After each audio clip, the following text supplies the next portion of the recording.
캄보디아 범죄 조직들이 불법적으로 벌어들인 돈, 감추고 세탁하기 전에 하루빨리 몰수해야 할 겁니다.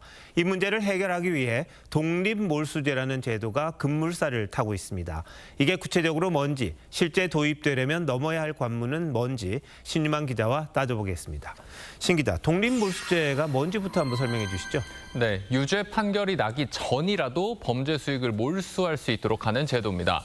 범죄 수익인 게 명확하게 특정되더라도 범죄자가 누군지 확인되지 않거나 이미 해외로 도망가 버려서 기소할 수 없는 경우가 많습니다. 범죄 혐의자가 사망한 경우엔 아예 기소 자체가 불가능한데요.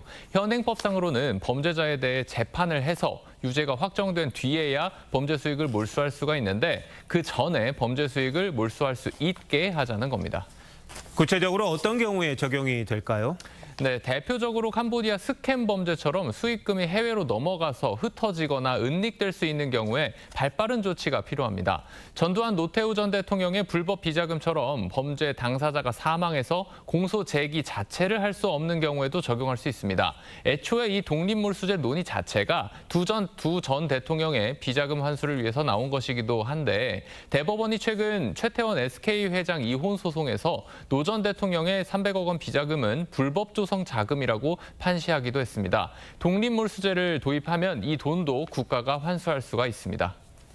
그런데 기존에도 수사기관이 그 범죄 수익을 동결시킬 수는 있지 않았습니까? 그렇습니다. 지금도 검찰과 경찰이 수사 중에 범죄 수익으로 추정되는 자산에 대해서 동결 조치를 할 수가 있습니다. 문제는 동결은 어디까지나 묶어만 두는 것이고 영원히 묶을 수도 없습니다. 결국에 국고로 몰수하려면 해당 범죄자를 재판에 세워서 유죄 판결을 받아내야 한다는 그런 한계가 있었습니다.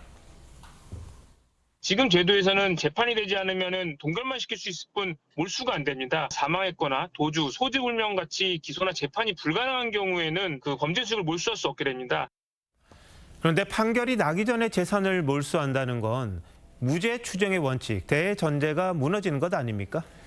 예, 유죄 확정 전에 재산을 박탈하는 건 형벌을 미리 부과하는 것과도 같아서 말씀하신 대로 위헌 소지가 있다는 지적이 나옵니다. 또 범죄와의 관련성이 완전히 입증되지 않은 재산도 몰수될 수 있고 결과적으로 개인의 재산권을 침해당하는 억울한 사례가 나올 거라는 우려도 있습니다.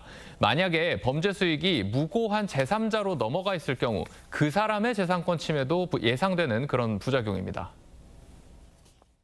유죄 판결이 아직 안 났는데 재산부터 먼저 뺀다. 그러다 나중에 무죄가 되면 어떻게 해요? 대안을 찾는 게 그렇게 쉽지가 않아요. 기준을 잡고 제도를 설계하는 게 되게 복잡한 거예요. 해외에는 이런 사례가 좀 있습니까?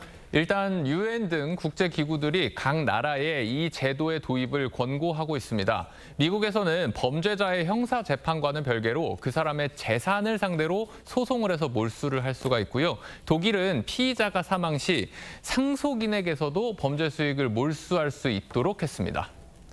무슨 사건이 터지니까 여야 가리지 않고 이런 제도를 도입해야 한다 이런 말이 나오는데 오남용을 막는 그런 방안도 같이 강구가 돼야 되겠군요. 신 기자 잘 들었습니다.